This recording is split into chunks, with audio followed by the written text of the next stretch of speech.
Olá, sejam bem-vindos a mais um episódio do UW Talks. Desta feita, eu sei que digo sempre isto, mas tenho um convidado muito especial. Nós já nos conhecemos há quase 10 anos, que isto vai passando, o tempo vai passando, não é? E temos aqui um convidado muito especial, como eu dizia, o André Cunha. O André Cunha é sobretudo um empreendedor, portanto, daí o tema do Talks, mas é sobretudo um empreendedor e é reconhecido como um empreendedor. Eu vejo como uma admiração, como um grande empreendedor, no bom sentido, para mim pelo menos tem um sentido muito bom, e gostava que o André se apresentasse um bocadinho e que falasse do que é que ele faz e para quem faz, no fundo, e com quem faz. Claro. Olá a todos, muito obrigado antes de mais a ti, Marco, e à UW por este convite. Obrigado, nós. É um privilégio estar aqui convosco. Eu tenho acompanhado os vossos talks, são muito interessantes e acabam também por passar uma mensagem e todo um conjunto de conteúdo que nos serve também o nosso propósito diário, que nos ajuda também no nosso dia-a-dia. Portanto, continuem, que é muito importante. Eu, basicamente, acho que se pode dizer que sou um empreendedor. Desde muito novo que sempre segui um pouco o exemplo de alguns familiares. O meu avô, que é talvez a minha figura, aliás os meus dois avós são de certa forma muito marcantes porque sempre tiveram esta veia empreendedora, mas também tios meus, familiares, e então sempre tive um bocadinho este ADN de fazer as minhas coisas e de ir atrás de expandir, fazer acontecer, experimentar. Nunca fui, e acho que nunca serei aquela pessoa, não obviamente criticando, não é esse o ponto de todo, é apenas a minha forma de estar. Claro. Não consigo estar sempre a fazer a mesma coisa todos os dias. Preciso de me transformar, preciso de me evoluir, preciso de estar em várias frentes de batalha, desafios, seja no terreno, seja... Também adoro estar no computador a fazer o que tenho que fazer, mas esta mutação constante é realmente muito importante. Basicamente, eu com alguns amigos, em primeiro lugar amigos, que acho que este é um ponto muito importante também. Já podemos desenvolver isso um bocadinho mais. E sócios. Nós, no fundo, fomos ao longo dos anos, e vocês também nos têm acompanhado nesse processo e ajudado imenso também com a vossa consultoria, mas temos desenvolvido um grupo de empresas que não teve inicialmente, não foi idealizado como um grupo de empresas. No fundo, nós começámos com uma empresa apenas. Essa é a nossa primeira empresa, é aquela pela qual sentimos maior carinho, que é a Mega Finalistas. É a filha mais velha. É a filha mais velha, que no fundo eu e o Tomás, que é dos meus melhores amigos também, éramos miúdos. Isso é mais que um amigo, é um irmão, pá. Isso é, Sim, isso é uma relação já... Sim, sem dúvida. Isto para quem conhece o Tomás... temos falado do Tomás, então depois ele vê o vídeo e depois manda vir connosco. Claro. Temos falado dele. Portanto, e o Tomás eu conheço os dois juntos e é giro até ver os dois juntos, porque de facto há ali nota-se ali, eu vou-te interrompendo nesta, pronto, claro. Isto é uma conversa.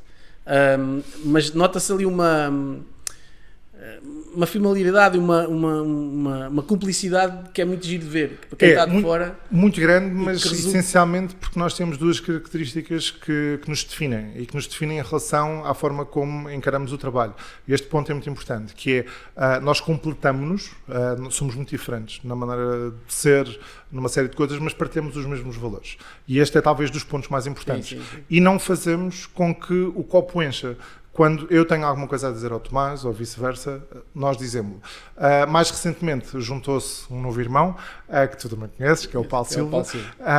E cada vez mais os três temos expandido as nossas áreas de negócio, no sentido também de, juntamente com outros sócios, cada um na sua área, conseguirmos completar ou abarcar de alguma forma aquilo que é o nosso universo. O nosso universo passa um bocadinho pela experiência das pessoas, seja ele num evento, seja numa viagem, seja na restauração, na comunicação, e anda muito à volta desta gente. É por aqui que nós temos andado e vamos, espero eu, continuar durante bastante tempo. A Mega Finalistas, quando foi criada, foi uma ideia... Foi pelos dois. Foi pelos dois, mas foi um bocadinho do acaso. O Tomás já fazia uma viagem à neve com os amigos, uma viagem universitária, na altura, isto para aí, 2002 ou 2003, qualquer coisa que o valha, e isto foi literalmente assim. Estávamos encontramos numa noite de copos, numa discoteca, que por acaso era do Tomás e de mais uns amigos, e conversa de noite, olha, bora fazer uma viagem de finalistas. Bora organizar uma coisa. Vamos organizar uma viagem de finalistas, mas vamos tentar não fazer mais do mesmo. Vamos tentar que seja uma coisa realmente diferenciadora, mas na altura não pensávamos, obviamente, com profissionalismo, salvo seja, uma coisa muito amadora. Mas pensámos, vamos fazer uma coisa realmente diferenciadora, onde as pessoas durante o dia possam verdadeiramente usufruir de uma experiência, neste caso estão a fazer ski ou snowboard, e depois à noite um conjunto de festas. Portanto foi assim que começou, de uma forma muito pequenina, mas depois foi crescendo, fomos juntando alguns parceiros, talvez o nosso parceiro cliente mais antigo que nos tem acompanhado e que também tem sido muito importante nesta nossa jornada, a própria Smol. A Smol é talvez o nosso patrocinador principal. Faz hoje anos, não é? Faz hoje anos? Não sabia. Por acaso vinha ouvir na rádio. Muito bem. Faz hoje 70 anos. Também que me avisas, já vou fazer uma data de chamadas quando voltar para Lisboa. Epá, eu acho que é hoje. Eu vinha ouvir, passa a publicidade, vinha ouvir a rádio comercial de manhã e eles vinham a falar... E faz quantos anos? 70 anos. Uau. A marca Smol faz 70 anos. E eles estavam a passar alguns... estavam a falar de... Eu por acaso não sei se é hoje, se foi ontem. Eu sei que eles esta semana têm andado a falar nisso. Na semana em que estamos a gravar, portanto isto não vai obviamente sair para o ar depois, mas... na semana em que estamos a gravar, ou hoje ou ontem, fez 70 anos, ou está a fechar os 70 anos, e eles estavam inclusive a recordar algumas coisas, algumas daquelas que eu me lembro. Eles são ligeiramente mais velhos que eu e que tu, mas falam de algumas coisas ligeiramente. Alguns são mais, outros são menos, mas pronto, a malta que faz ali as manhãs, e falam de coisas que eu não me lembro, e já falam de outras coisas, tipo a mítica garrafa verde. Eu lembro-me da garrafa verde, depois a carica, depois às vezes tinha uma, como é que se diz, tipo uma rodelinha de borracha, ou que era aquilo que dava para colecionar, para fazer um loto. Eu lembro-me disso, e é giro estas memórias coletivas.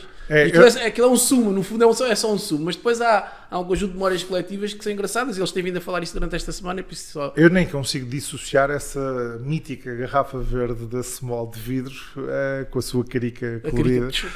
E a imagem, a cor era branca. Era tudo branco, era tudo branco, era com tinta branca. Não, eu acho que eles até fizeram recentemente a garrafinha era assim, era assim uma garrafinha assim, quase tipo um cantil pequenino, era assim uma garrafinha redondinha, pequenina. E pronto, e são memórias que no fundo nós temos, né? A malta mais nova que vai ver isto já nem se lembra disso. Mas, há uma série de memórias que nos marcam, e é também um bocadinho isso que nos define enquanto grupo empresarial, que é exatamente ir atrás de conseguirmos alcançar coisas que fiquem na memória das pessoas. E as viagens de finalistas começam por isso mesmo. São experiências. Mais do que... Acho que viajar é talvez dos pontos mais importantes em todos nós. Eu adoro viajar. Eu adoro viajar também. Também gosto de viver experiências. Há pequenas viagens que nós também podemos fazer. É isso. Às vezes não é preciso ir ao outro lado do mundo para ter uma experiência. Às vezes vais ir a um restaurante para viajar. É verdade. Eu, pessoalmente, por exemplo, gosto muito de ir de vez em quando experimentar novos restaurantes. Hoje em dia Lisboa está incrível, não só Lisboa, mas a grande área de Lisboa e Portugal no seu todo tem muitas novidades, e aqui também conseguimos viajar um pouco, não só na parte multicultural, mas também naquele sentido de nos deixarmos levar pelos nossos sentidos. E este é um ponto e é um desafio muito importante na nossa área, que é conseguirmos, naquilo que construímos de valor, apresentar algo que realmente as pessoas sintam-se embriagados e sintam-se a viajar. É talvez das coisas mais importantes que nós conseguimos. E isso era, no fundo, isso corresponde à matriz de tudo, da forma como tudo isso começou. Portanto, vocês sempre tiveram essa linha de pensamento de fazer uma coisa que fosse que marcasse as pessoas. Neste caso, que marcasse a miudagem, né? A malta. Claro. Miudagem, nessa altura, vocês também eram miudagem. Certo, mas depois já não são tão miudagem. E hoje em dia o vosso target, no fundo, é malta ali, finalistas do 12º ano. No fundo, isto na Mega Finalistas. Já vamos falar dos outros essencialmente, 12º ano. 18 anos, sim, 19 18, anos. 17, 19, por aí. Mas para a direita, mais para a esquerda. Há sempre muitos repetentes, porque não deixa de ser uma viagem à neve. Mas depois tem aqui algumas características de festival. E então transforma-se na tal viagem de finalistas, mas quase sem o ser. E esse é talvez um elemento muito diferenciador, respeitando, obviamente, todos os players do mercado. Mas existe claramente uma enorme diferenciação entre aquilo que é é a nossa viagem à neve, a Small Snow Trip neste caso, e aquilo que são as típicas viagens de finalistas e que toda a gente se lembra, de Louras del Mar, entre muitas outras coisas, Torre de Molinos. E agora está na altura de... E está quase na altura, faltam 2-3 semanas. Mas no fundo as outras era muito aquela coisa do hotel saídas à noite, música, pouco mais. E nós conseguimos trazer uma lefada de ar fresco para o mercado e começaram a surgir também novos players, talvez precisão também daqueles mais antigos que já cá andavam, mas começou a ir-se atrás de fazer evoluir também a forma de estar nesse mercado. Encarar o finalista como um verdadeiro cliente e não apenas como aquele puto que vai viajar e que quer lá saber de todo. Havia um bocadinho esse status quo há 20 anos atrás ou há 25 anos atrás. Quase como uma massa, em vez de ser o cliente, é uma massa de malta que a gente tem que levar. E isso era um pecado fatal, até para alguns, encarar o cliente desta forma. Nós tentamos que o nosso cliente, e aqui se calhar faço uma ligação com outra marca que nós trabalhamos, que foi um projeto que nasceu pouco depois, que é a Mega Snow Trips. Ou seja, naturalmente o nosso cliente viaja quase numa espécie de academia pela primeira vez na viagem à neve e depois quer continuar a viajar. E aí surge a Mega Snow Trips, que no fundo acompanha esse ciclo do nosso cliente, porque chega ali aos 20, 23, 25 e quer continuar a ir com os amigos à neve, se calhar já procura um tipo de alojamento mais completo, sim, uma experiência mais conforto, portanto há um conjunto de coisas que se calhar abdica para ganhar noutras. Então o que tu estás a dizer, desculpa interromper, o que estás a dizer é que de facto isso é uma forma muito diferente de fazer uma viagem de finalistas. No fundo a viagem de finalistas é o princípio do percurso do cliente convosco. É o princípio, porque falhou-nos um projeto que ainda que tentava antecipar um pouco mais. Nós, até foi a ideia do Tomás, fruto também da nossa experiência no passado, quando éramos miúdos trabalhávamos em discotecas, e então acabámos por também perceber aqui algumas dinâmicas, algumas nuances, e no meu tempo, e provavelmente no teu também, havia as matinés, havia muitas festas, aqui nesta zona, se calhar, na Grinil, ou no sítio da Várzea, não sei. Em vários sítios, de certeza, a Boni, não era? Acho que foi São Martinho do Porto. Mas, no fundo...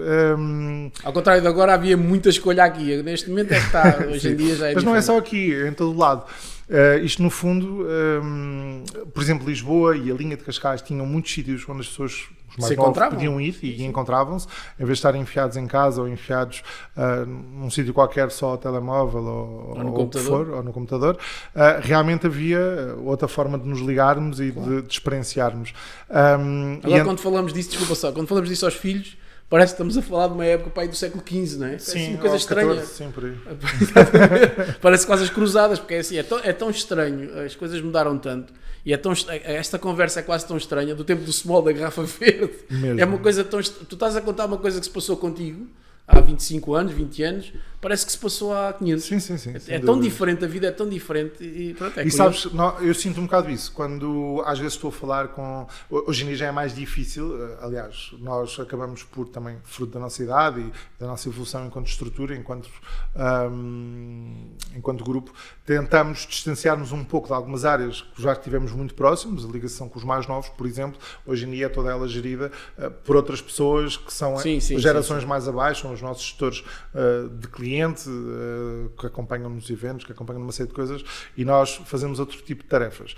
Mas sentimos muito isso. Eu, às vezes, acompanho sempre, por exemplo, a viagem da neve, e estou lá a semana toda, mas já sinto um desfazamento brutal. Eu estou a falar com eles, eu estou a olhar para eles do género, olá senhor, olá pai, o senhor, olá tio, aquela conversa que tínhamos há bocado. O que é estranhíssimo, porque eu não me sinto nada assim, também não me sinto propriamente que ando lá no meio deles, mas também não me sinto propriamente que estou acabado, não é? Portanto, é um bocado por aí. Mas falta isto, e esse foi um projeto que infelizmente não deu certo, mas que nós acreditámos muito, que era recriar novamente as matinés ali para os 8º, 9º anos, e sim, começava... Ainda era um bocadinho antes. Ainda era um bocadinho antes. No fundo era eles começarem a viver uma experiência muito ligada à música, muito ligada também aos influencers. O nosso objetivo era fazer quase umas festas tipo High School Music, onde aconteciam uma série de coisas lá dentro, dinâmicas divertidas, interação com marcas, mas pronto, acabou por não resultar. Pode ser que seja um projeto que saia da gaveta daqui a uns tempos, outra vez, mas isso também é um bocadinho a missão de um empreendedor, que é tentar, falhar, voltar a tentar, voltar a tentar. Claro que sim. E has de sempre acertar em alguma coisa. Há sempre sumo que se tira de todas as experiências, de tudo aquilo que nós tentamos fazer. E eu acho que essa é uma coisa, aliás, muito diferenciadora na nossa forma de estar. Nós tentamos sempre ver o lado positivo das coisas e não cismarmos com... Não, sei, e aprender, não é? No fundo, e assim, aprender, claro. Se cometes ali um erro, aprendes, tentas aprender, porque se não aprendes nada... aliás, e é uma coisa que eu tenho isso por experiência também, porque também já tive negócios diferentes e hoje em dia temos aqui 3 ou 4 negócios também diferentes. E vocês também são empreendedores, claro. Também somos um bocadinho empreendedores, também tenho esse problema de meter-me em 30 mil coisas.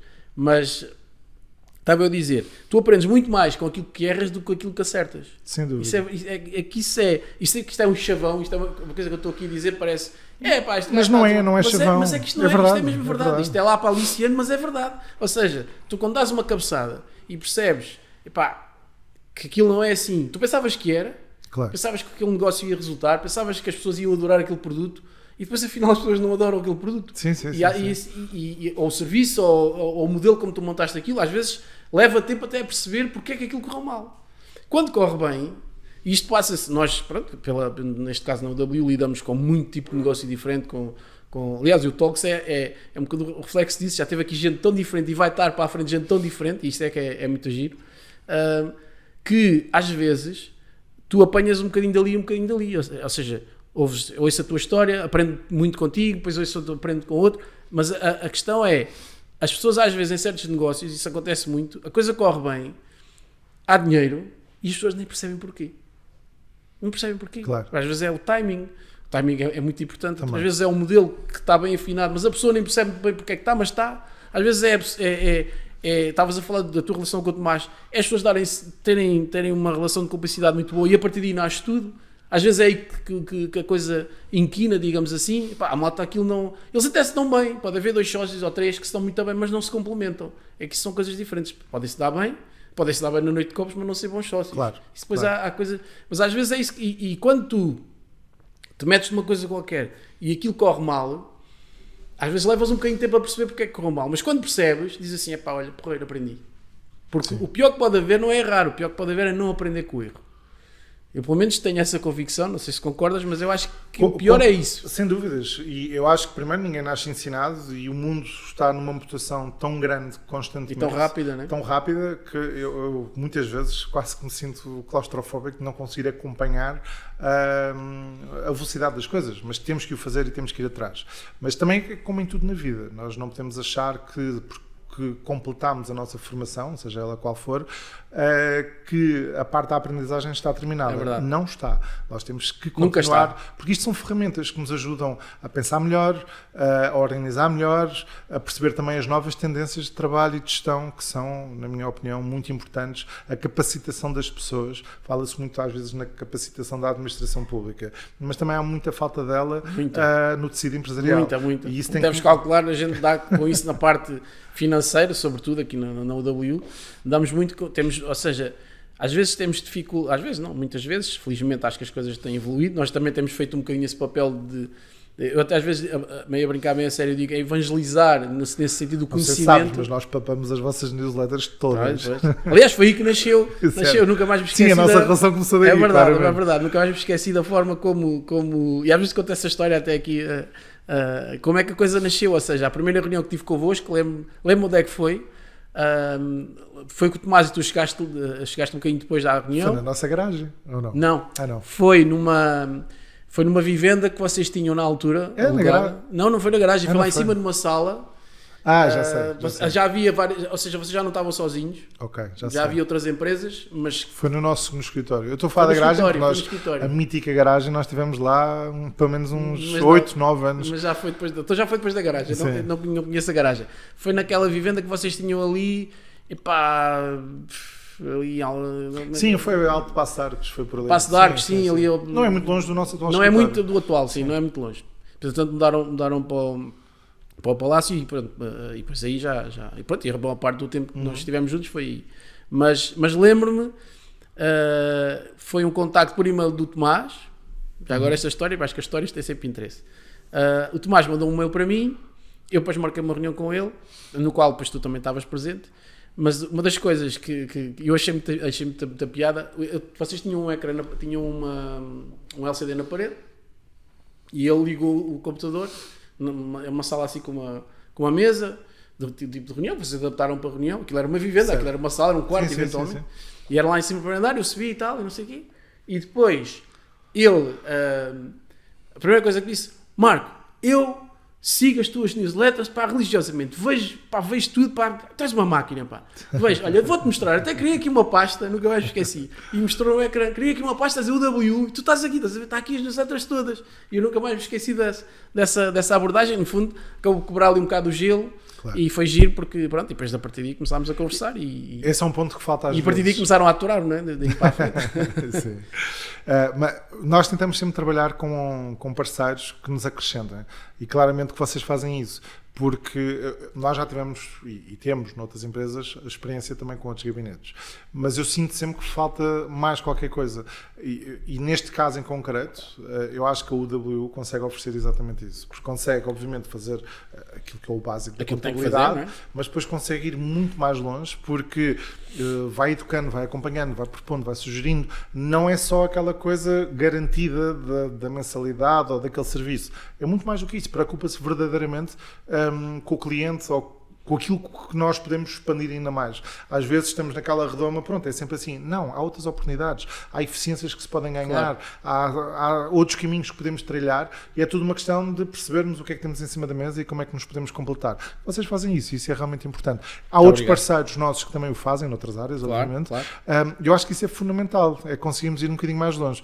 Nós tentamos fazer também um pouco isso no nosso dia-a-dia. Às vezes, amigos ou conhecidos vêm ter connosco, têm uma ideia, ou têm isto, ou têm aquilo, nós podíamos dizer, não tenho tempo, não me apetece, não sei o quê. Não, nós, nem que seja ali uma hora, perdemos sempre um pouco do nosso tempo para ouvir, para sugerir, para poder ajudar de alguma forma. Porque nunca sabemos o dia da manhã, nunca sabemos se aquela pessoa... fechar a porta e pode estar ali uma boa oportunidade. Nunca se deve, não no sentido oportunista, mas nunca se deve fechar uma porta a ninguém. Claro. Porque eu acredito... Não acredito em coisas do além, mas acredito um bocadinho na história do karma, não é? Aquilo que damos, recebemos um pouco em troca. E eu acho que temos que ir um bocadinho atrás disso também no nosso dia-a-dia. Esta nossa forma de estar é muito importante, ajudarmos uns aos outros, mesmo que nunca ganhemos nada em troca daquela pessoa, mas o facto de termos, de alguma forma, ajudado, contribuído para o sucesso dela, isso já me estão a dar alguma coisa. Sim, claro. Porque isso já me motiva, isso já me move, já faz com que eu queira ir ainda mais longe e queira fazer ainda mais coisas. Eu acho que isto é um ponto também muito importante. Muito importante. Queria fazer uma pergunta, há bocado era para te fazer a pergunta e depois não fiz, porque estavas brilhantemente aí a discorrer sobre a história. Mas voltando um bocadinho atrás à vossa história, como é que tu e o Tomás se conheceram? Se é que se pode contar isso? Claro. Não, é uma coisa gira, pronto, acho que é interessante saber. É curioso. Às vezes tem a ver com o karma, aquilo que estavas a dizer, as pessoas às vezes cruzam-se. Eu acho que aquilo que nós vamos fazendo desde mesmo muito cedo, desde putos, define muito aquilo que nós fazemos mais tarde na vida adulta. E no meu caso, eu sempre tive um bocadinho a mania de fazer tudo e mais alguma coisa, dando só aqui 3 ou 4 pequenos exemplos. Quando tinha para aí 14 anos, a minha avó tinha uma casa que tinha uma sala grande.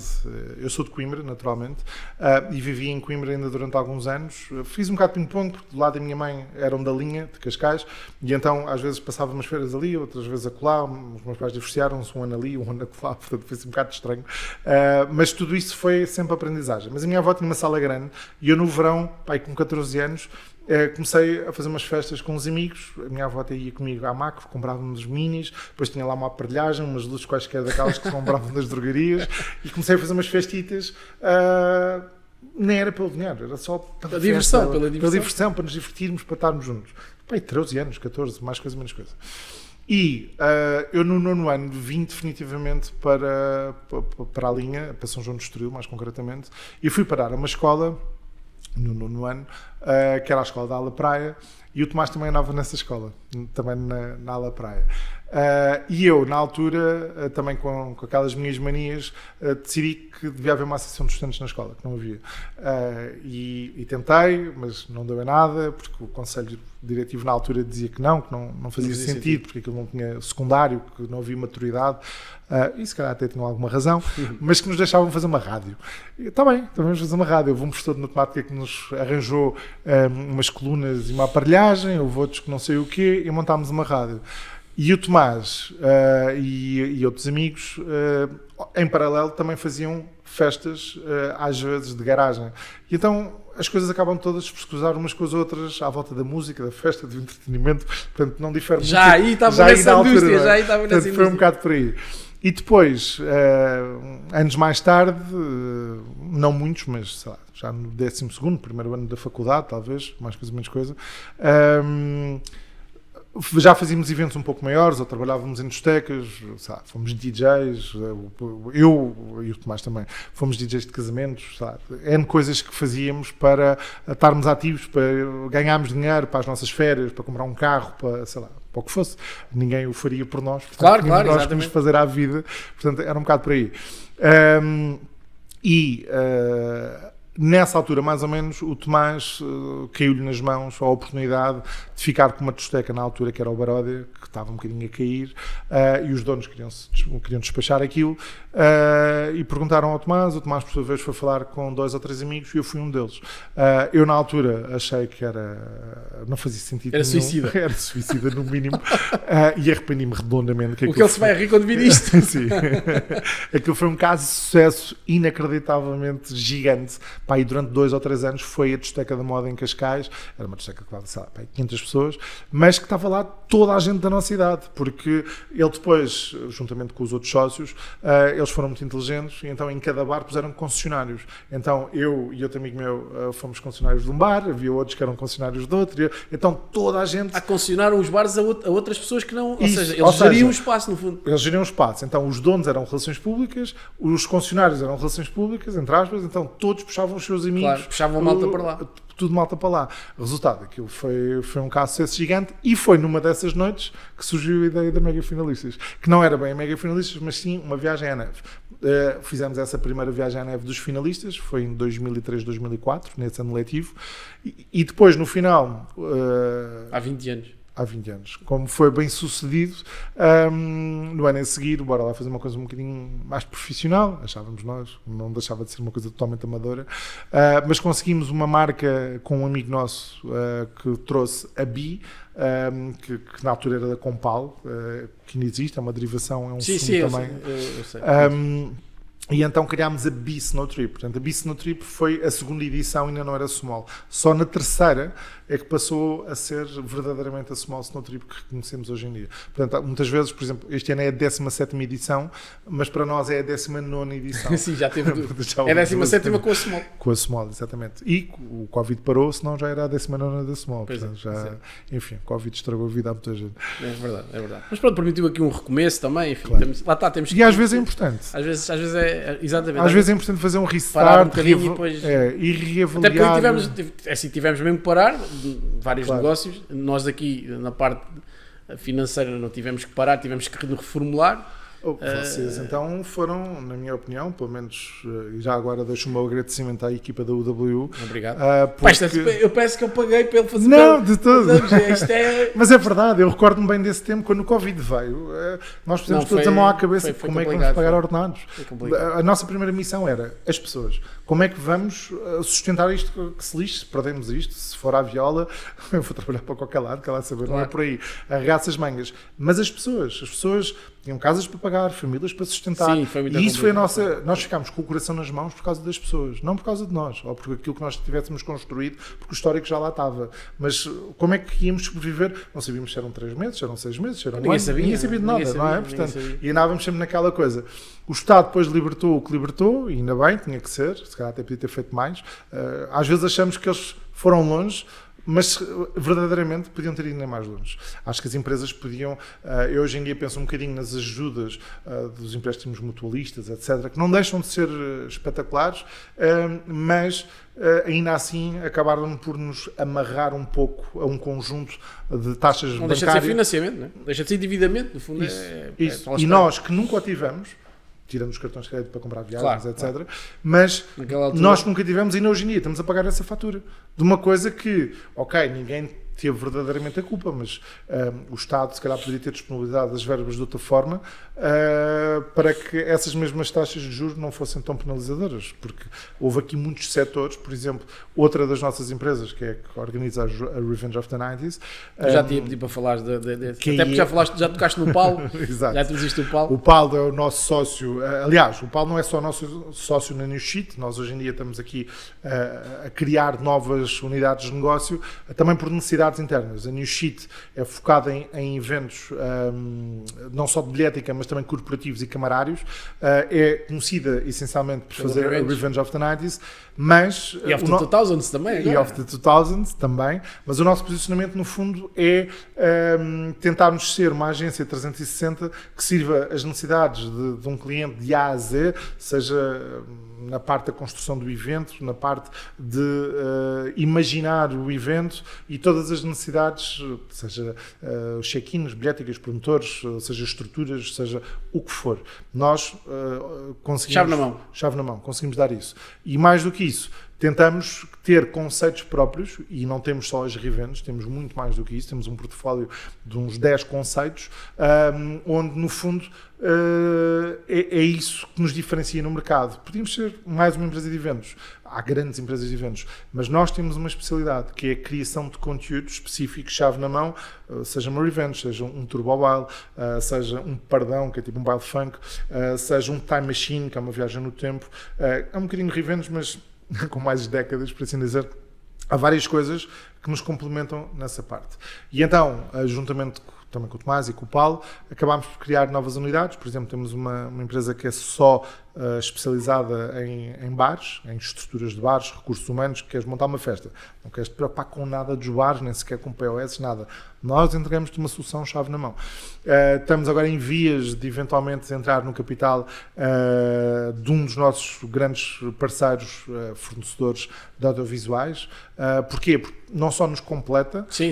Mas porque nós achamos que com o nosso networking e com a nossa capacidade também de chegar onde se calhar eles ainda não chegam, podemos todos crescer um pouco mais com isso. E isso é realmente o que nos move em criar novas coisas, que é ajudar certos negócios já existentes ou que possam vir a existir, a expandir e a ir um pouco mais longe e nós podermos usar o capital que já temos da nossa parte, seja na experiência, seja no contacto, seja no que for. Mas no fundo conexos com aquilo que é o core, que é proporcionar uma experiência ao cliente. Isso. Portanto, no fundo, colando com a primeira parte, estavas a falar da Mega Finalistas, eu vejo, assim, visto de fora, vejo aqui 2 pontos em comum.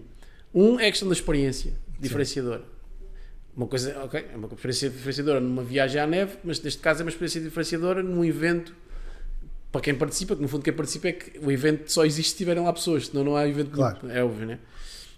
E outra questão que me parece também, tirar das tuas palavras, e que tem a ver, se calhar é o transporte da vossa filosofia para este projeto, não lhe vou chamar novo, mas mais recente que a Mega Finalistas, esta associação vossa à New Sheet e aos Revenge e esse conceito, que é, porventura, vocês estarem a criar uma ligação com o vosso cliente final. Ou seja, o que é que eu quero dizer com isto? Quem vai a uma Revenge provavelmente vai a outras coisas que vocês organizam.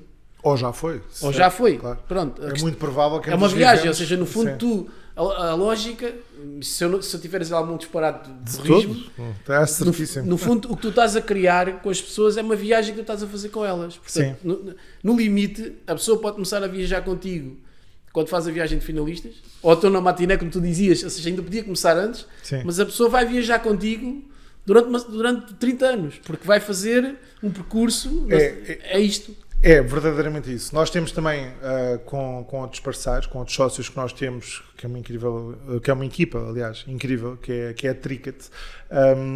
A Tricket é liderada por 3, 4 pessoas, que basicamente é o quê? É um sistema de bilhética cashless, onde complementa aqui várias áreas, não só a parte de eliminarmos o dinheiro totalmente dentro do evento, como podemos controlar tudo o que se passa a nível de vendas. Seja a venda do bilhete... Sim, é muito inovador. Eu conheço bem o sistema, também conheço bem a empresa, como tu sabes. E depois todo o sistema de check-in também, como também o consumo de bares, o bengaleiro, o merchandising. Portanto, o que é que consome o quê? A que horas é que consome? Portanto, isso, métricas, muito importante, fundamental. Muito importante. E ao conseguirmos ter todo um ecossistema onde temos um back-office com todo um dashboard que nos permite ver exatamente o que tu estavas a dizer, e voltando um bocadinho atrás àquilo que estavas também a afirmar, de que as pessoas acabam por estar connosco em várias partes, a Tricket também é uma delas. Porque, no fundo, tu não precisas ir a uma Revenge ou uma Small Snow Trip para, por exemplo, usufruir da experiência da Tricket. Ou seja, tu podes ir a outros festivais, podes ir a outros eventos onde esteja lá também essa marca. E, no fundo, é um bocado isto, é tentar construir aqui, lá está, dentro sempre do mote da experiência, um conjunto de soluções que na área do entretenimento, principalmente, as pessoas acabam por levar a nossa marca, acabam por levar o nosso selo. Depois há uma outra empresa também, um de uns sócios que eu adoro, que é o João e a Margarida, que é a Brand Story.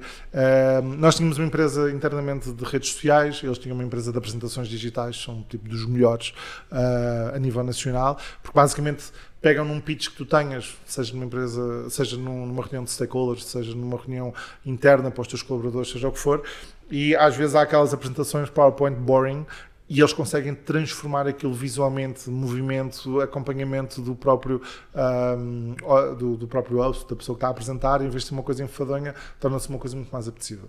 E essa é a verdadeira arte deles. E então nós, no fundo, casámos as duas empresas. Casámos a empresa deles com a nossa empresa, e surgiu a Brand Story, que no fundo é uma agência também de comunicação, redes sociais, marketing, muito à volta disto, e muito à volta principalmente do storytelling, porque tudo aquilo que fazemos em termos de experiências convém que tenha exatamente isso, convém que tenha uma história, que faça sentido. História. Por isso é que há bocado disse, tens de contar essas, então, começaste a contar a tua história antes até de estarmos a gravar, e disse, não gastes esses cartuchos, sim, porque a história, eu acho que é importante, é isso que inspira até quem está a ver e quem eventualmente olha para ti como uma referência, porque acho que já tu, o Tomás, o Paulo, são referências para muita gente, e acho que isso de certa forma pode inspirar outros empreendedores, alguém que tenha, e este país tem tanta falta de empreendedores, já ia puxar um bocadinho para esse lado, mas podemos já introduzir isso. Mas antes de fazer outra pergunta, já vamos introduzir essa parte mais macro, digamos assim, que eu gostava de te ouvir também sobre isso. Tinha uma pergunta para te fazer sobre ainda as tuas empresas e sobre os negócios que vocês têm e que pensam ter eventualmente. Está na vossa cabeça, eventualmente, vocês terem negócios para além daquilo que é o entretenimento? Ou seja, tu que vais-te manter na lógica de entretenimento e daquilo que tem a ver com isso, ou amanhã passa-te para a cabeça ter um negócio completamente diferente e investir noutra coisa qualquer? Passa, claro. Eu acho que há aqui uma coisa que é muito importante e é para mim um dos pilares daquilo que me define enquanto profissional, que é a consistência. Se nós formos consistentes naquilo que nós sabemos fazer, acho que podemos ir a qualquer negócio, salvo seja. Temos é que ser consistentes, ter boas equipas, ter planeamento, calcular bem as coisas, saber quando recuar. Às vezes as pessoas têm uma certa tentação de fazer o all-in sem pensar bem em todas as pontas, e há muitas pontas soltas. Há também muitas pontas soltas porque Portugal também não é fácil para montar negócios. Parece que é fácil, mas não é. Eu penso, por exemplo, num evento como a Revenge, é extremamente difícil. Nós tivemos uma mega inspeção quando fizemos em Torres Vedras. Tivemos lá a Autoridade Tributária. Por acaso estive lá em Torres Vedras. Tivemos a ASAI e não sei quem é que tivemos mais. Mas tivemos 3 instituições que estão a fazer, obviamente, o seu trabalho. Isso não está em causa de todo. Mas há muitas coisas que eles analisaram concretamente, desde licenciamentos, desde os bares, toda a parte de higiene e segurança no trabalho, a parte da segurança das próprias pessoas, os circuitos de evacuação, todas as questões a nível da proteção civil. Portanto, há todo isto só na minha área, há todo um mundo de regras, de regras e eu até estive a conversar com uma das senhoras inspetoras, que ela estava a dizer, isto aqui não está mal, mas podia estar melhor. E eu disse-lhe, olha, mas já viu a quantidade de coisas? E ela respondeu-me, com razão, mas deu-me que pensar um bocado, que foi, mas vocês é que são os promotores, eu não vos obrigo a fazer nada, portanto vocês é que têm que ir atrás de saber, as leis estão montadas, verdade, mas aí ela tem toda a razão, as leis também estão lá, Mas aí deveria haver alguém que nos mastigasse um bocado as coisas. E eu acho que, apesar de já haver, obviamente, se compararmos com há 10 anos atrás, ou 20 anos atrás, o Estado... Houve uma evolução. Houve uma evolução grande, houve muitas coisas que simplificaram, mas ainda assim podia ser melhor, podia ser muito melhor. A quantidade de vezes que os sistemas do Estado falham tão em baixo, ou não são intuitivos, ou são complicadíssimos, sem razão nenhuma para o serem. Portanto, ou as regras não são objetivas. Ou as regras não são objetivas. É ambíguo, não se consegue saber o que é que... Os próprios advogados às vezes ficam naquela... Eu tenho pessoas, às vezes, a aconselhar de uma maneira e outra a mesma coisa a aconselhar de outra. Eu penso, mas será que são eles que estão mal? Como é que ou é o sistema que está mal? O que é que está mal no meio disto tudo? E este é um ponto muito importante. Temos que ter a capacidade de não complicar. Obviamente temos que ter a capacidade de ter uma coisa completa, mas não complicar. E eu acho que a nível do Estado ainda há todo um trabalho para desbravar de apoio aos empresários, e não falo obviamente apenas dos micros e dos pequenos onde eu me enquadro, mas é sem sombra de dúvidas fundamental termos também as médias e as grandes empresas com muita força, de preferência com um capital nacional, que eu acho que isso também é o músculo de um país. Claro, obviamente que sempre ouvimos um bocadinho aquele clichê de que o tecido empresarial português são as pequenas empresas. É verdade. Mas as grandes empresas... Mas tem que ser assim? A pergunta é essa, não é? Acho que deve ser assim. Mas tem que... Não, eu quando digo que tem que ser assim estamos a entrar um bocadinho nesse campo e acho que é importante também ouvir a tua opinião sobre isso. Não é que eu deixe de dar a minha, não é? Porque se calhar é a mesma. A questão é, às vezes diaboliza-se um bocado as grandes empresas. Eu acho, na minha modesta opinião, que é só a minha opinião e só a mim me vincula, um país para ser um país desenvolvido tem que ter grandes empresas. Tem. Sem grandes empresas, porque é as grandes empresas depois que puxam.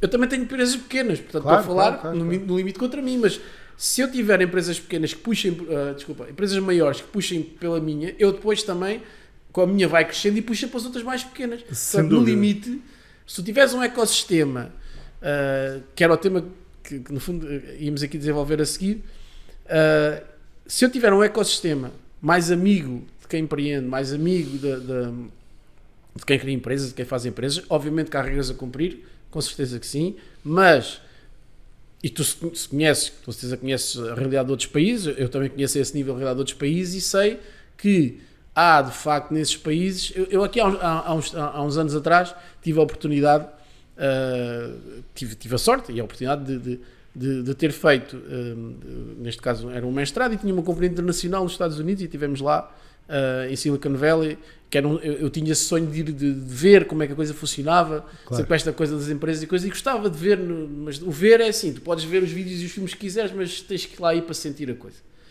Isto parece mais um clichê, mas é verdade, tens que lá ir falar com as pessoas e perceber como é que aquilo funciona. Isto parece não ter nada a ver, mas tem tudo. Eu lembro-me de ir lá e de sentir o quê? De sentir que aquele ecossistema, da forma como estava montado, tu percebes porque é que aquilo funciona. No fim de perceberes, no fim de estares lá e de falares, vais à universidade falar com, neste caso fomos a Berkeley e fomos à outra que eu não me lembro agora do nome, que até é muito mais conhecida, Stanford. E tivemos 2 dias em cada uma e falámos com as pessoas e assistimos a apresentações, a aulas inclusivamente, e depois tivemos a oportunidade de falar com professores desta área de empreendedorismo e tudo isso. E depois tivemos em VCs, em Venture Capitalists, ou seja, malta que investe tipo Shark Tank, vá. Tivemos também em incubadoras de empresas, que não tem nada a ver com as incubadoras de cá. As incubadoras de cá é as câmaras que fazem umas brincadeiras e depois tem malta que está lá há 20 anos. Lá não é assim. Lá tu tens 6 meses, 1 ano para estar ali e a seguir és empurrado lá para fora, porque ou dá ou não dá. Não há hipótese. Mas isso é nas câmaras, em algumas câmaras. Sim, estou a generalizar. Há bons exemplos em Lisboa. Há bons exemplos em Lisboa e no Porto. Unicórnios é um grande em Braga há grandes exemplos. Também há Aveiro, há sítios. Não estou a generalizar, pronto. Sim. Isto já foi também há 10 anos, não é? Quando eu tive esta experiência. Mas para te dizer o quê? Ou seja, eu venho de lá para cá e aquilo que a imagem que eu crio na minha cabeça sobre isso, eu tendencialmente tenho esta coisa de criar uma imagem para simplificar. Tu, num sítio, tinhas a corrente a teu favor para tu nadares e no outro tinhas a corrente contra ti. Portanto, tu para nadares 50 metros, o esforço que tu tens de fazer para nadar 50 metros é muito maior. Percebes? Sim. Tens um contexto, obviamente, que tem muito mais gente a nadar ao teu lado. Claro. Não tem comparação, a dimensão de uma coisa com a outra é incomparável. Tens muito mais gente a competir contigo, Mas se tu fores bom, se tu fores focado, se tu fores obstinado, a tua probabilidade de ter êxito, e ter êxito é ter muito êxito, Claro.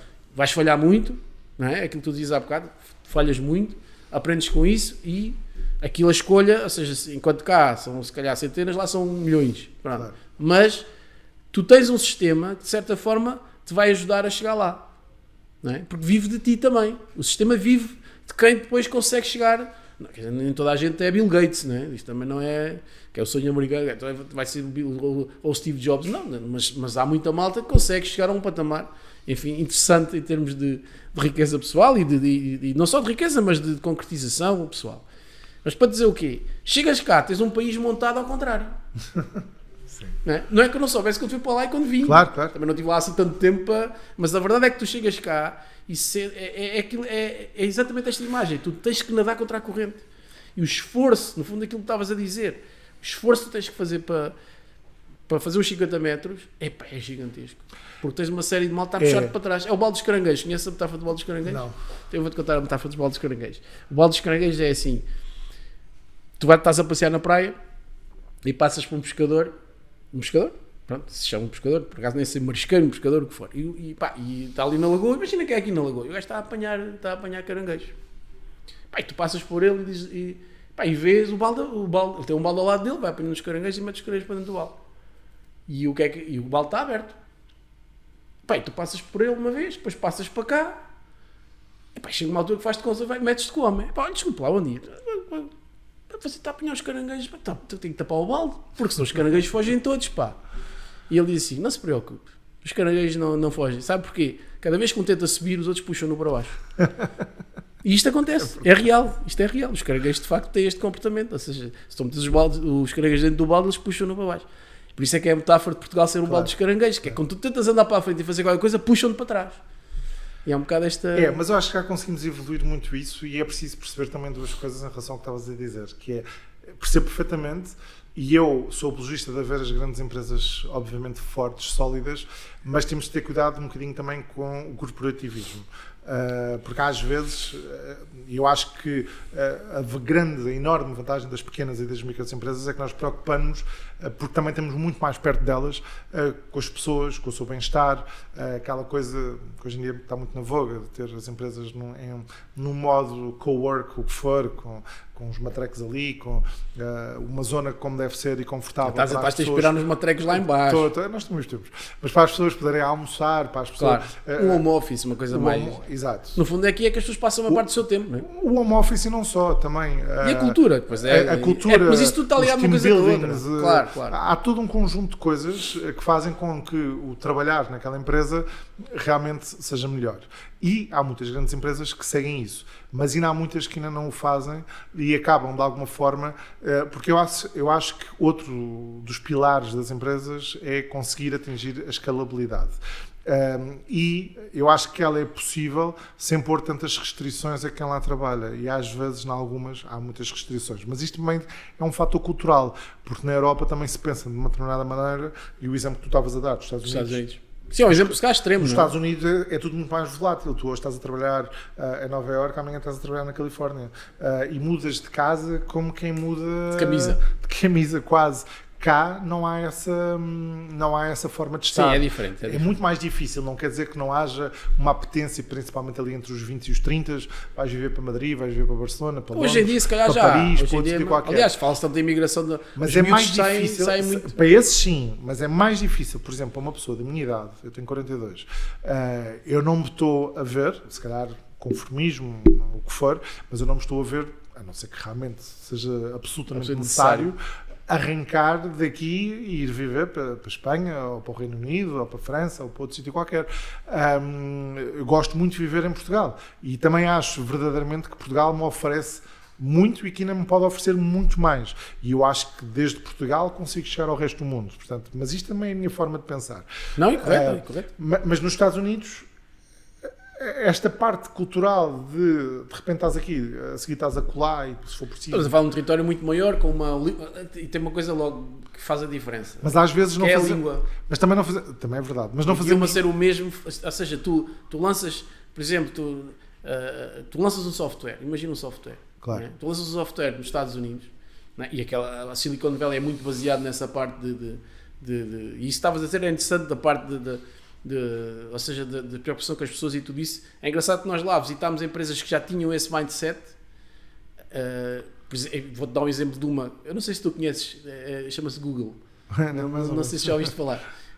E já nessa altura era uma empresa que tinha um conceito completamente diferente da empresa. Nós visitámos a Google e visitámos a outra que era aquela do Mastercard, uma empresa completamente diferente, muito mais clássica. A Intel, uma empresa muito mais clássica. E depois tu vais à Google e vês, aquela malta já é tudo completamente diferente. Claro. As próprias instalações, a cultura é totalmente diferente.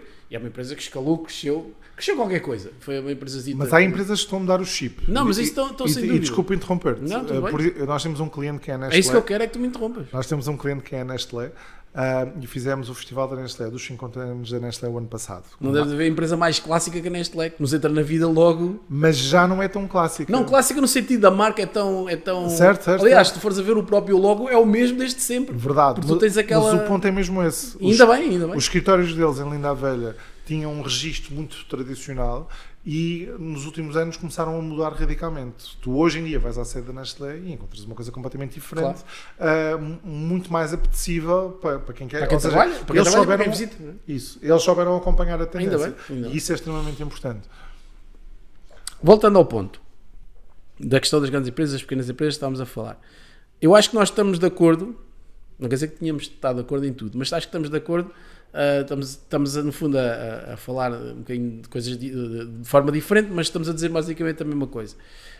Eu também acredito que as pequenas empresas de facto são a força e são a base do nosso sistema, mas creio que, e tu falaste há bocado da questão da escala, há coisas que tu só consegues pela escala, não há volta a dar. Pronto, eu nesse caso posso falar sobretudo por nós, mas também por clientes que vejo evoluir. Vocês são um caso paradigmático disso, ou seja, a evolução do negócio permite ter coisas e permite pensar em coisas e permite tomar determinadas decisões que tu não podes tomar com uma empresa de 3 ou 4 pessoas. Não tens nem sequer tempo para isso.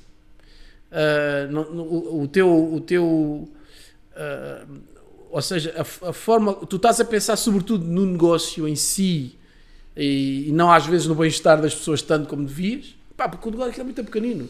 E aquilo, se não chega a ganhar escala, isso acontece em qualquer negócio. Qualquer negócio acontece na UW, como acontece na New Sheet ou na Mega Finalistas, ou noutro negócio qualquer que a gente tenha aqui, que é, existe essa evolução. Por um lado, tens, isso acontece também muito, tens um tecido empresarial ainda com pouca formação, isso depois reflete-se. Quando eu digo pouca formação, às vezes nem é só estudos, é experiência, é ter visto outras coisas, às vezes ter ido lá fora e voltar. Acho que fazia bem a muita gente ter essa experiência. Mas depois, se o negócio não ganha uma certa dimensão, é impossível. Por muita vontade que eu tenha, se eu tenho um negócio com 2 pessoas, com 3, a faturar 50 ou 100 mil euros por ano, há coisas que eu não consigo implementar porque não consigo, quer dizer, é impossível, nem sequer tenho orçamento para isso. É um bocadinho aquilo do dinheiro gera dinheiro, não é? O dinheiro gera dinheiro e depois... começas a ter o tipo de escala... E tempo sobretudo. Claro. É assim, se o negócio começa, se a máquina começa... Para a máquina começar a gerir-se por ela própria, eu acho que isso... Eu digo muitas vezes isto, o maior ganho que tu tens, pelo menos é a minha convicção de vida, o maior ganho que eu tenho tido na vida é tempo.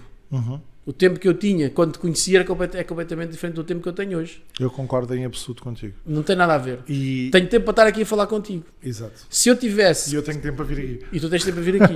Se calhar em 2016, quando nós nos conhecemos, se calhar tínhamos tempo para conversar 1 hora. Também isso arranjava-se. Sim, claro. Também não é coisa. Mas a mensagem é esta. Não, mas a mensagem é essa. E a diferença é, eu agora tenho tempo para pensar nisto. Para pensar em quem é que quero convidar. Sim, eu não vou convidar, isso é logo uma coisa que eu tenho que perder tempo, tenho que programar, tenho que convidar as pessoas, quero falar com determinadas pessoas, ok, vou escolher estas pessoas, quero convidar, vamos programar, vamos fazer, vamos gravar, vamos não sei o quê, pronto, isso é toda uma coisa porque eu gosto de fazer isto e estou-me a divertir muito a fazer isto, nomeadamente aqui esta conversa contigo está a ser excepcional, e portanto, mas eu para fazer isto, tenho que ter ali 30 ou 40 pessoas a fazer aquilo que eu fazia antes, porque senão não consigo fazer, e tu igual. E eu sinto exatamente a mesma coisa. É igual, e portanto o maior ganho que tu podes ter, e eu digo isto muitas vezes quando fazem o favor de me convidar para me ouvir, é dizer isto, o principal ganho que se possa ter na vida não é o dinheiro, é o tempo que o dinheiro dá.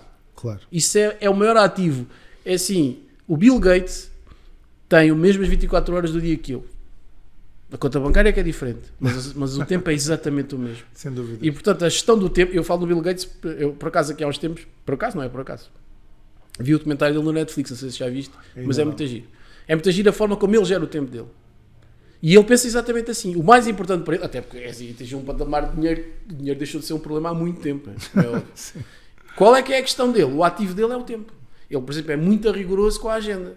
Ou seja, tu marcas uma reunião com o Bill Gates, né? Vamos supor que conseguimos reunir com o Bill Gates, tu não podes chegar um segundo atrasado, que isso para ele já é um grande problema. Pois. Portanto, ele é muito rigoroso, se calhar até doentiamente rigoroso com o tempo. Mas eu não sou como ele, mas sou rigoroso com o tempo. Rigoroso no sentido, o tempo é assim, isto, the clock is ticking. Eu cada vez estou mais perto de morrer. Portanto, Ainda bem que fui pontual. Não, está bem, me foste muito pontual. Mas a verdade é que tu tens de ser rigoroso com o teu tempo. E portanto, quando alguém te falha na questão da gestão do teu tempo, isso é extremamente grave, não é? E as pessoas às vezes se calhar não pensam nisso dessa maneira. Eu concordo com isso, mas acho que há duas formas de vermos o tempo em relação aos atrasos. Que é, uma coisa é o desleixo. E tu atrasaste por desleixo é uma coisa. Claro. Outra coisa é o imprevisto. E outra coisa é termos a compaixão de perceber o que é que aconteceu do outro lado. Eu não trato mas mal há quem não tenha, às vezes. Não, mas o meu foco nem é tanto esse. O meu foco é, às vezes, a questão de... Porque às vezes há vidas complicadas. Há vidas complicadas. E depois, quando se tem crianças, torna-se tudo muito mais complicado. Mas pronto, não vamos por aí. A questão aqui é, quando tu nós lidamos com muita malta de empresários, empreendedores, investidores, malta que investe, e às vezes a razão, e muito agora, nos últimos 3, 4, 5 anos, muito ligado ao imobiliário, como tu sabes, e às vezes a razão nas consultas, eu atualmente faço muitas consultas, muito do meu tempo é consultas com investidores, e a pergunta normalmente que eu faço, quando vejo que a posso fazer, porque às vezes não dá para fazer, porque às vezes, enfim, é preciso também perceber o que é que está do outro lado, mas tentar perceber qual é a razão. Porque é que tu queres fazer aquele investimento? Porque é que tu queres começar aquela viagem? Porque é que tu queres continuar aquela viagem? E às vezes a razão não é a razão certa. E tu percebes isso. E às vezes consegues dizer, ou podes dizer, outras vezes não podes. Claro. Mas é assim, a pessoa está ali porquê? Só para fazer dinheiro? Só para desmultiplicar o dinheiro? Tu tens de pôr o dinheiro a trabalhar para ti, aquelas coisas dos FIREs, não sei o quê, pronto, eu nem sou especialista na matéria, não vou estar aqui já houve aqui convidados que falaram nisso com profundidade e vai haver mais. Mas o principal, e tu quando crias um negócio, tem que haver 2 requisitos, na minha modesta opinião. Um deles é tu gostares do que é que estás a fazer. E o outro é aquilo que dá dinheiro. Porque se não der dinheiro, esquece. Estou completamente de acordo. Não vale a pena. Não vale a pena a gente tu estás tu vais tentar. Eu até acho mas que... pode correr mal. E se correr mal é aquilo que falámos há bocado, aprendeste tudo bem. Mas tem que dar dinheiro, tem que ser uma coisa viável. Aquilo que tu acabaste de dizer é um ponto super importante. Porque eu acredito genuinamente que há pessoas que são empresárias também e que não gostam daquilo que fazem. Exatamente. E isso eles deveriam parar e deviam mesmo pensar o que é que eu estou aqui a fazer. E das duas, ou arranjarem um trabalho noutro sítio qualquer, ou criarem uma coisa nova. É que isso reflete-se em tudo. Se tu não gostas, tu todos os dias te levantas e vais fazer uma coisa que não gostas, isso vai-se refletir na tua relação com os outros. Sim. Não é? E transformas-te num mau líder. Aliás, transformas-te em alguém que é um chefe e não um líder, que são coisas completamente diferentes. Claro. E acabas, em vez de estás a inspirar os outros, estás a desinspirar os outros.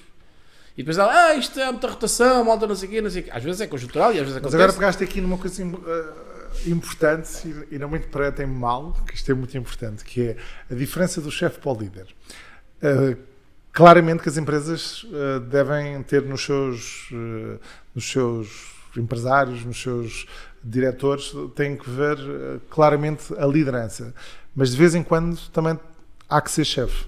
É verdade. E eu digo isto porque um dos principais desafios que nós temos hoje em dia, e uma coisa é criares um ecossistema afável para as novas gerações. Mas eu também tenho visto muitas novas gerações que, desculpa a expressão, atrofiam com tudo e um par de botas. É verdade.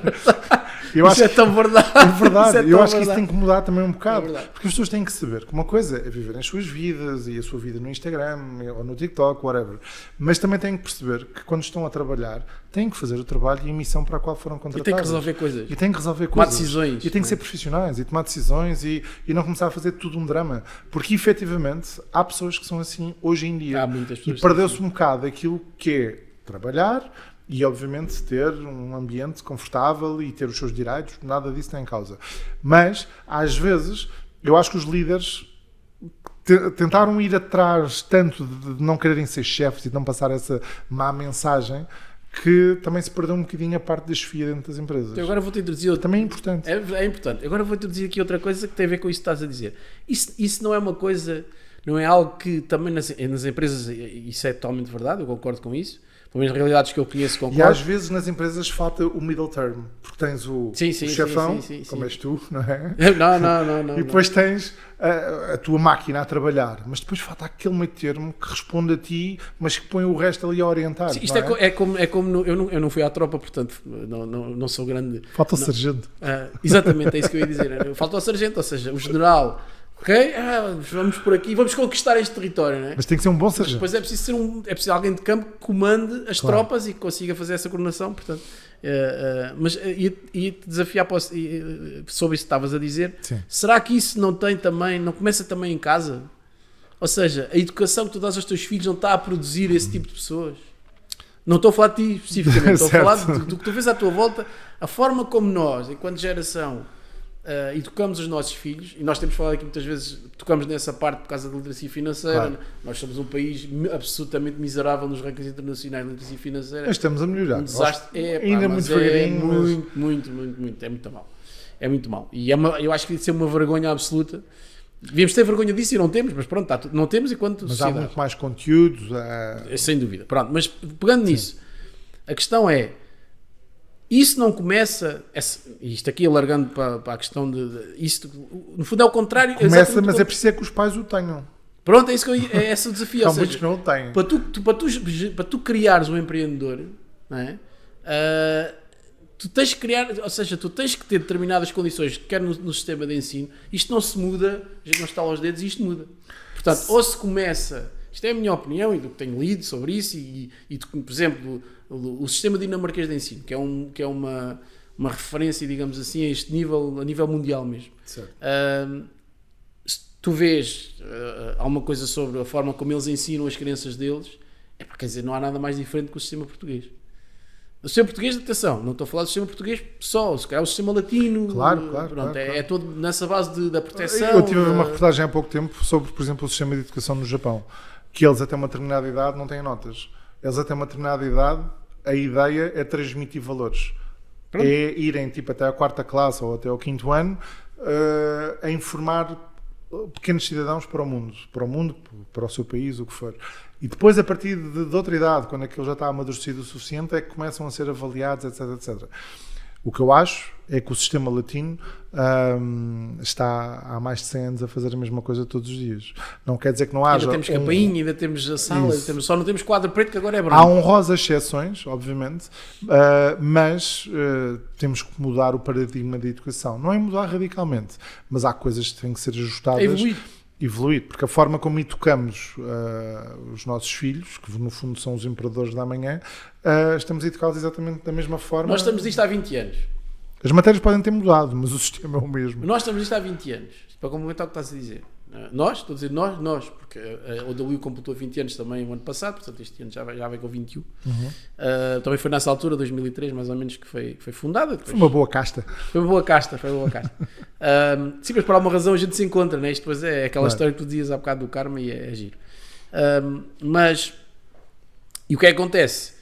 Tu começas a ter, não é? Quando começas a ultrapassar os 40, começas a ter malta, ainda não acontece, mas começa quase a acontecer, que é tu teres filhos quase com a idade das pessoas que estás a recrutar. Certo. Pronto, isso vai nos acontecer nos próximos anos. Claro. E pronto, a evolução da vida é o que é.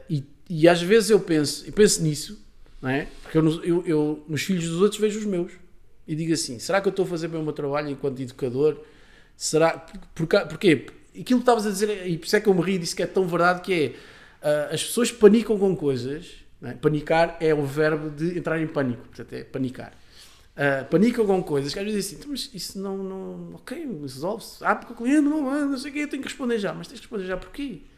Mas calma, pensa primeiro no que tens que responder. Quando é uma situação mais... o que é que eu escrevo, o que é que eu faço, como é que eu faço, não sei o quê. Estou a dar aqui um exemplo de um banco, pode ser outra coisa qualquer.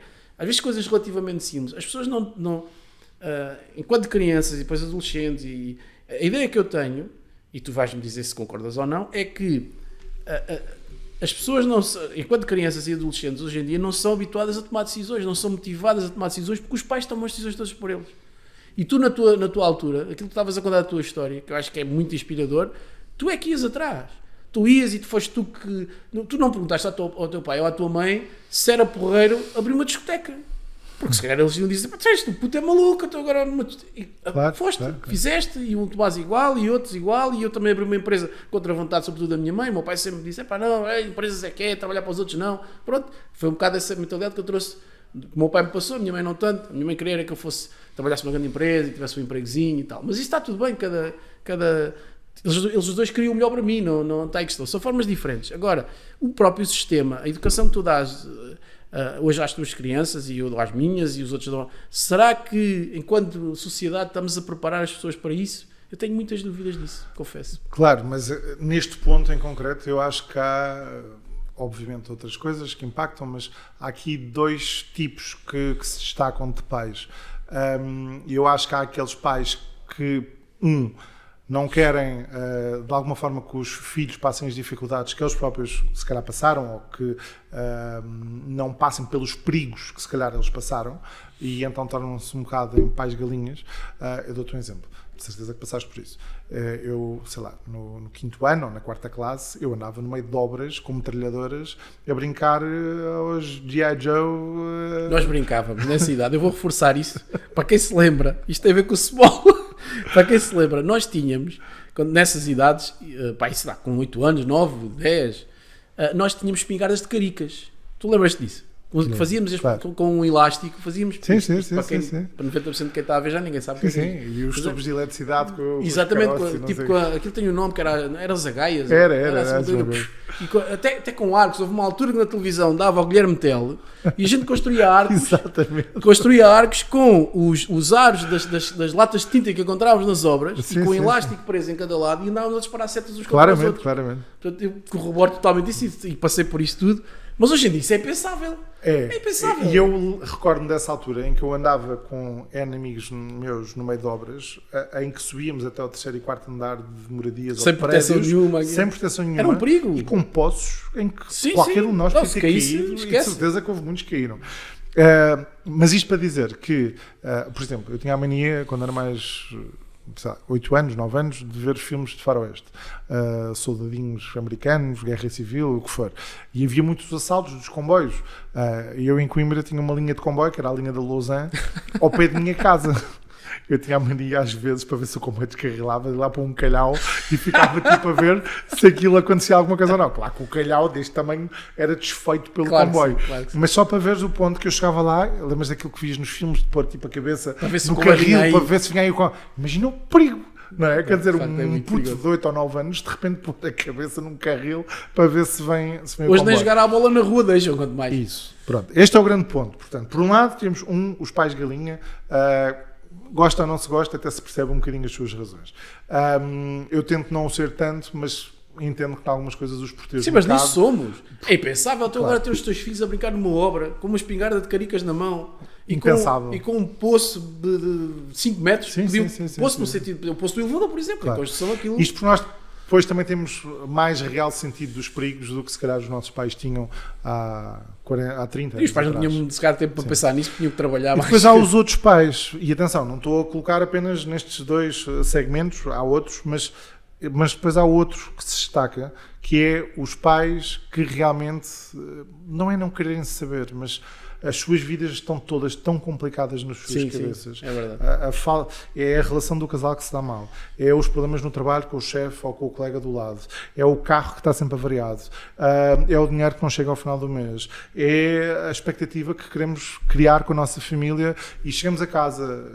Eu não chego. Mas chegam a casa tão assoberbados de tantas situações que impactam no seu dia-a-dia e é isso que torna verdadeiramente a vida das pessoas tão difícil. E é isto que também também nós todos, não só a classe política, mas também os empresários, temos que tentar criar de alguma forma condições para que as pessoas tenham um pouco de vidas melhores.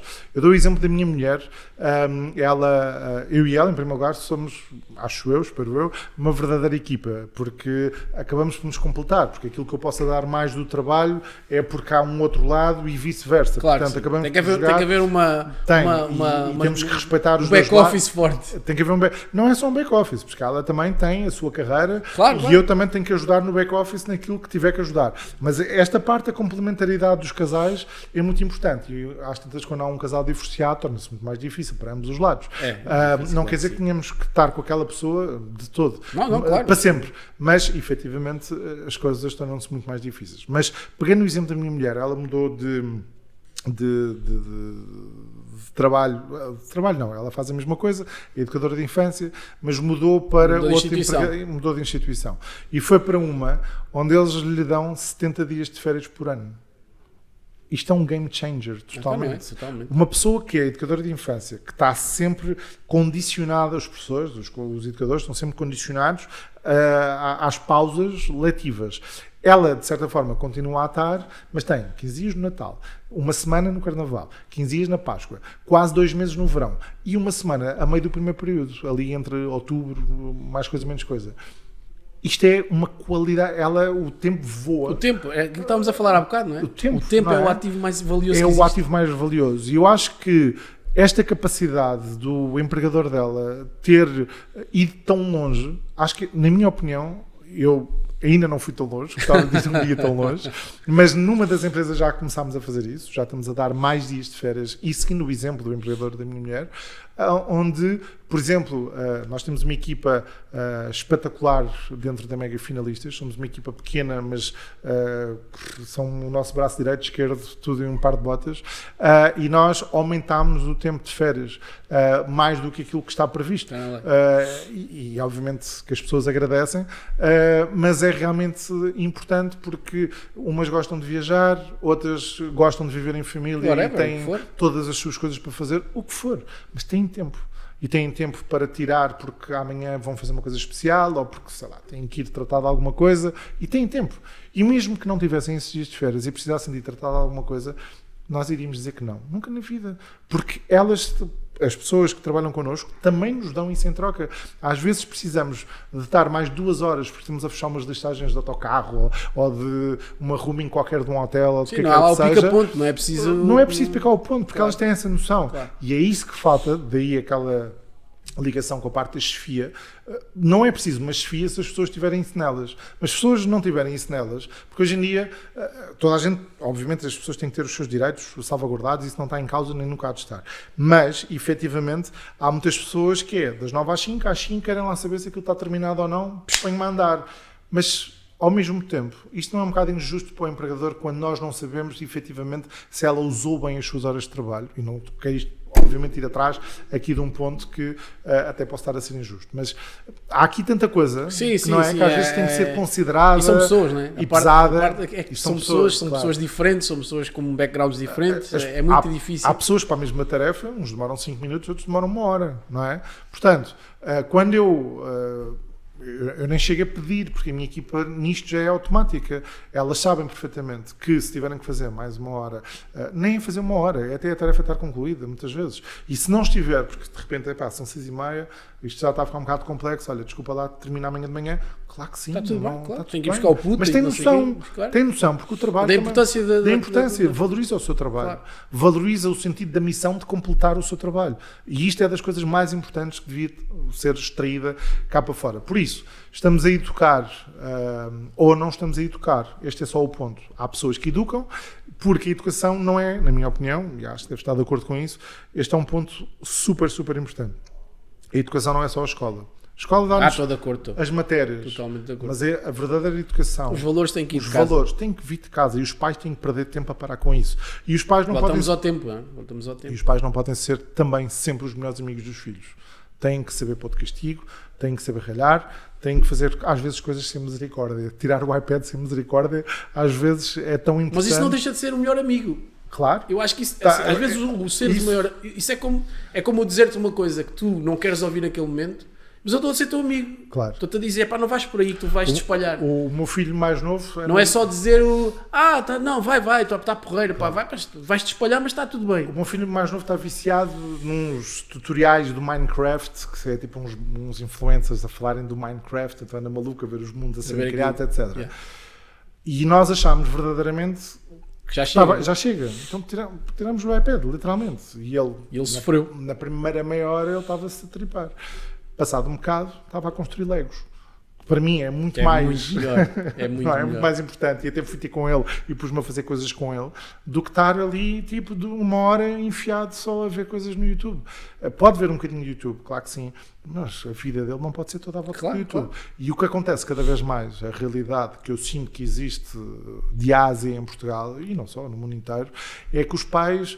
do género, pá, não estou para ouvir, toma lá o iPad, não chateias a cabeça. É um isso. E isso tem que parar de acontecer. Os pais têm que mudar esse chip definitivamente. Porque enquanto isso não é fácil, senão não vamos ter uma boa geração. Essa é a questão, por isso é que eu estava-te a dizer, é que tu chegas a um ponto da tua vida, eu já estou a chegar a esse ponto, e tu também já, entretanto, também lá chegarás, é que tu estás a recrutar pessoas que são praticamente da mesma idade dos teus filhos. E começas a pensar nisso, começas a pensar, pá, será que eu estou... Pronto, no limite posso estar a fazer o meu trabalho, tenho aqui 2, 3 pessoas para educar, 4, enfim, conforme os filhos que se tiverem, mas quando tu és confrontado, não é?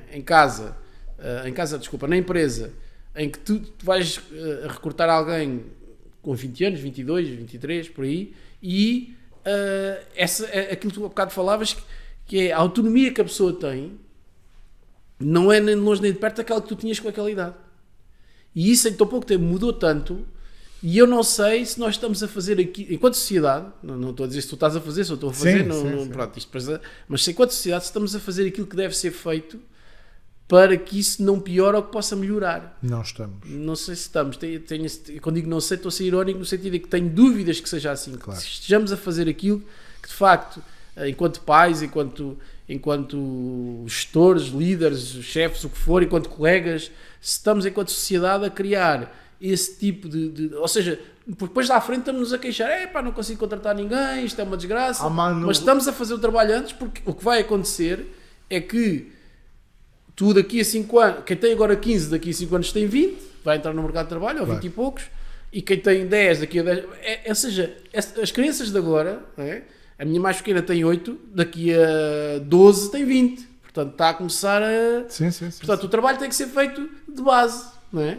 E toda a gente, esse trabalho tem que ser feito de baixo. E, portanto, se não for feito, se a criança não for educada de uma determinada maneira, e quando digo aqui, educação num processo, digamos assim, global, em casa, na escola, os exemplos que segue, aquilo que faz, quando vai chegar, não é aos 20 anos ou aos 22, ou aos 25, que eu vou passar valores de empreendedorismo, de tomada de decisão, de proatividade, não é aí, porque aí já não entra nada.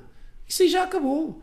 Porque então se eu dei 20 anos a dizer que o sistema resolve-te o problema todo, tu não tens que ter problemas, que está cá o pai e a mãe sempre para ajudar, a escola para defender, está sempre alguém para meter a mão por baixo. Se eu andar a fazer isto, não posso esperar que depois aos 25 anos tudo mude, que não vai mudar. Claro. Não vai mudar. Sim. Acho eu, pelo menos é a experiência de vida que eu tenho. Mas muitas vezes fala-se, e eu tenho muitas vezes esta discussão, não só com amigos, com os sócios, com o que for, que a culpa...